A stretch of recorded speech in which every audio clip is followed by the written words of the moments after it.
takut sama lo. Ini salah satu bapak-bapak yang juga ikut anaknya dicolek dan berani buat ngejar terus. Aku nggak tahu nih kenapa security-nya kok nggak nangkep sih. Orangnya lari terus tuh.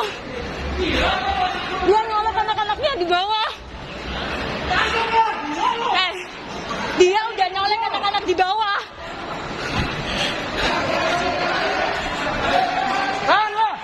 Ditahan dong. Sini katanya laporin aja. Ayo ditahan dong.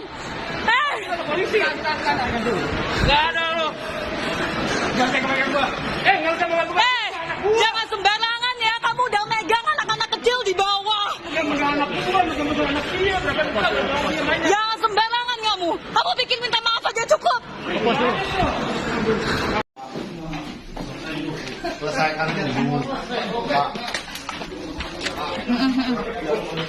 Pak, sudah selesai. Duduk dulu. Selesai dong, cepetan dong. Iya, Bapak duduk dulu.